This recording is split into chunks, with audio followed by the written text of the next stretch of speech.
Не знаю, будет слышно или нет. Давайте послушаем подвеску.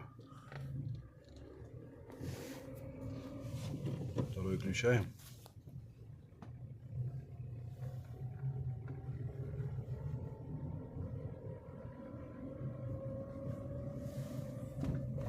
Да, чтобы дорогу еще найти такую, чтобы коробка воет на второй особенно сильно при сбросе газа. На остальных вроде более-менее.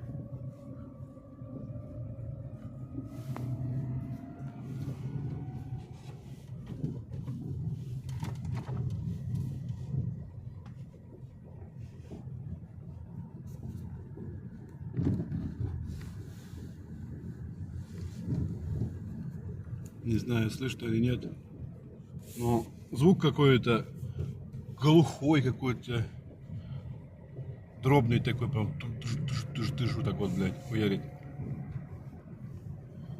Дорогу бы найти такой, чтобы было слышно.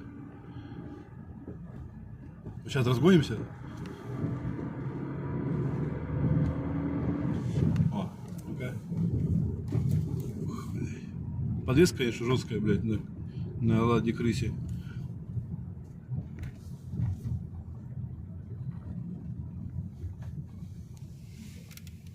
Блядь, что-то не передаст. Передок гремит прям, блядь. А это, если едешь по этой стороне ямка, то с этой стороны ямка, ну, слышно тут. С этой, то с этой, блядь. Эур, не эур, это стучит хуй, пойми, блядь.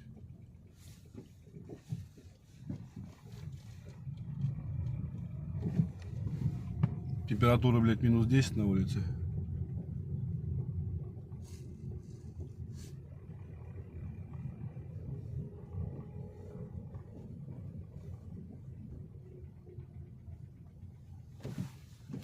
Этот заебал тоже, стрекочет.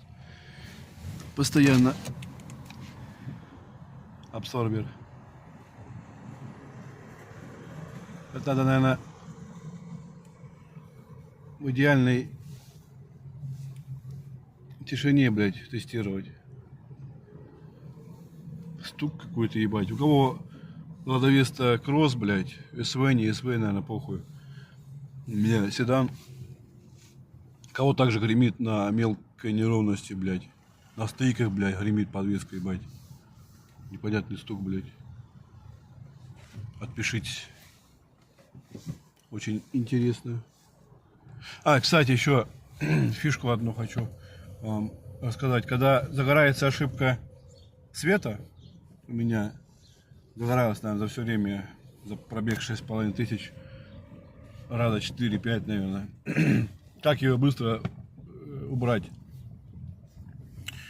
Просто берете поворотник, включаете в одну сторону, в другую сторону, потом включаете полный свет, отключаете, и опять включаете, и опять включаете, и все, она гаснет.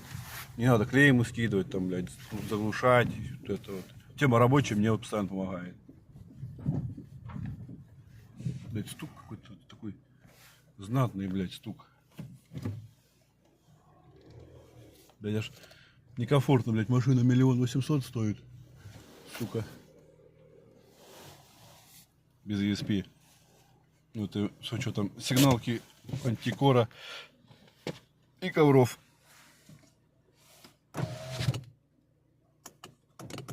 И такая лажа, блядь. Кто что думает, подпишитесь, ладно. Я пошел работать.